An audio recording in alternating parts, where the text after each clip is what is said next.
start behind the black line. We running down around these cones, outside of that cone, all the way down, around this cone, and back up the middle. The next person in line cannot go until your hand is tagged. Hey, this team, y'all ready? Yeah! That's all right. This team, y'all ready? Yeah! One more time, this team, y'all ready? Yeah! This team, is y'all ready? Yeah! On your mark, get set, go. Cheer them on, come on, cheer them on, cheer them on. Let's go. Go, fast, come on, catch them, keep going.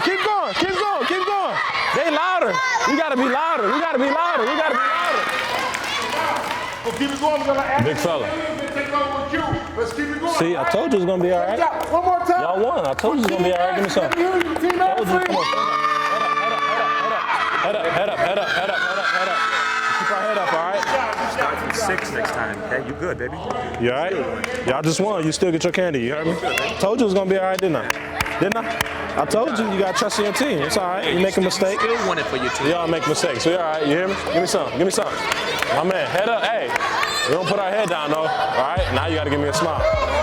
There we go. Good job. My connection to the King Center is my father's the director there, so I spent most of my time growing up there. At the King Center, that's where I got in pretty much my first everything. I got in my first fight, met my first groups, and I just kind of really just learned pretty much everything about the South Side at the King Center. That was a place where everybody just kind of came and met. It's really just a home for a lot of people on the South Side, including myself. Basically, growing up on the South Side, it's a typical inner city life. You see a lot of things like drugs and murders and people just acting out of frustration based on their circumstances. Khari was the 7th child. Until he was older, he was always kind of introverted. He was always friendly, outgoing as far as with people, but introverted as far as himself. And the funny thing with Khari, and I tell you, he gets mad at me about telling this all the time. I tell people he didn't talk to you, he was like 2. Because he did everything was like a grunt, or everything was a grunt. He didn't really speak a lot. It was like, Khari, you want some ice cream? Khari, you want to do it here? Khari, you like that? Everything was so quiet, so he didn't speak. I'll tell my wife, I think my wife laid there and prepared prayer for him to start talking, and he finally started talking. Growing up in Jackson on the South Side, it was just kind of tough. You just kind of learn some things on your own. For a while, I kind of rode with the wrong crowd. A lot of my friends, joined the little gangs, little cliques and things of that nature. The King Center was always a pretty positive atmosphere. That's how my dad tried to keep it. It's just a place where people can come for free and either play basketball or throw around the football or just kind of do something. So the King Center was kind of like a safe haven for the South Side. When you go out pretty much outside the gates of the center, you're pretty much on your own.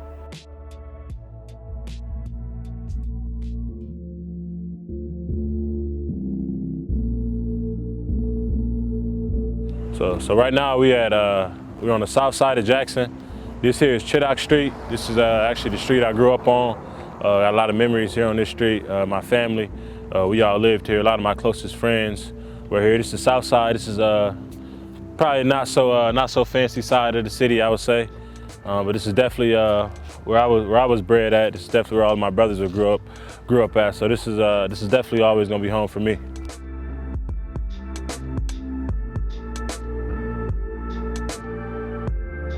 Growing up on this block, it was a lot of kids older than me. A lot of people a lot older than what I was, so I grew up playing with a lot of older kids, and my brother's friends and things of that nature. So it was fun. It was a great experience for me. Not all was great. So this house right here is actually was our first family house. I remember my room was here in the top left. It was actually 4 of our rooms. So it was 4 of us to a room, 2 sets of bunk beds, and my mom, she worked hard for. We moved out of this house when the guy got killed in our front yard. The first initial action is you want to make sure everybody's okay, make sure everybody's fine. My wife, when she heard the gunshots, she had the children, lie on the floor, nobody move, get around. But if she hadn't been there, the children probably went to that door to look outside and see what was going on. And so your first concern is always fear, to make sure you're safe. Then you get a little bit of anger. You're angry that your family is in that risk and in that environment. And then you have to just look inside yourself and see what's the best situation you can put your children in to give them their best chance of life, to give them their best chance to be successful. Yeah, the thing I remember the most about the shooting on Chittock Street is it was just a lot of like police lights. It was cars lined up all down the street. It was a guy like in our front yard. I know my mom was out talking to police officers and stuff like that. And my older brother Xavier, he kind of pretty much just as I was seeing it, he was looking out the window with me, and he kind of took me by the shoulder like, okay, come on, let's just go to sleep. Everything kind of gonna be all right. You know, when my father got home, we kind of noticed that he was kind of upset and kind of disgusted. We had made a conscious decision to move them to a private school. So Jackson Lumen Christi was the high school that we had chosen. And for us, with having a large family, the atmosphere, the teacher to student ratio, different things like that was very, very important for us. We want to put them in a position so they would have whatever, any type of advantage or edge we can give them in life to be successful. I was mad. I did not want to go. I remember showed up to orientation, and I was just looking around. I was just like, there's no way I'm gonna last like with all these kids here. Like, I cannot do this. Like, I was so upset. Yeah, I was very, very upset.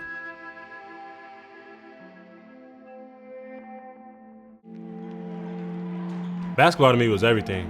Basketball is actually my favorite sport, believe it or not, still. And for me, basketball was just kind of my outlet.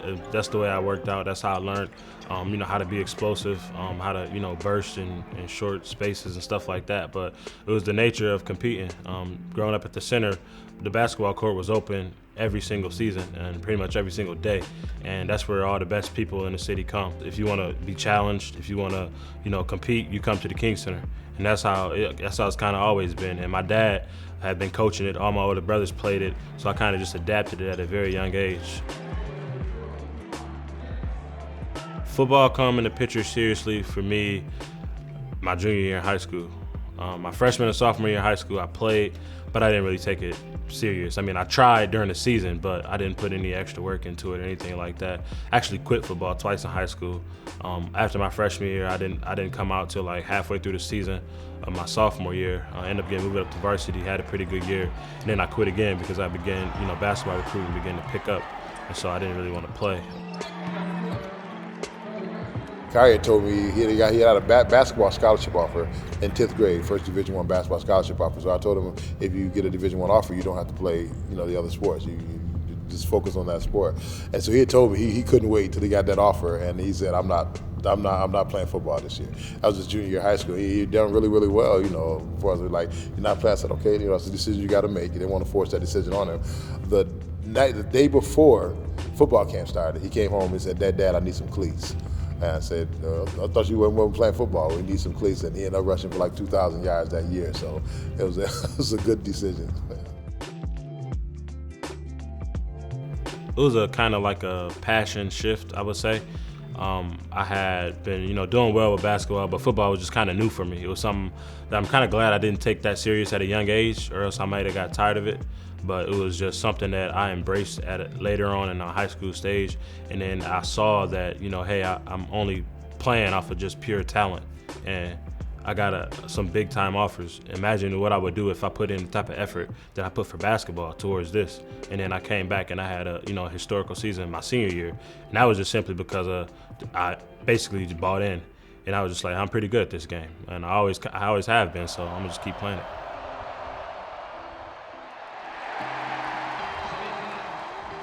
I knew that I was going to Michigan State as soon as I met Coach Antonio.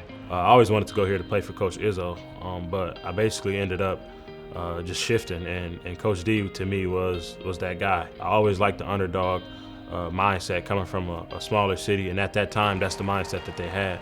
And that's something that my dad taught me, that's something that my coach taught me, and it's something that Coach D embraced within me.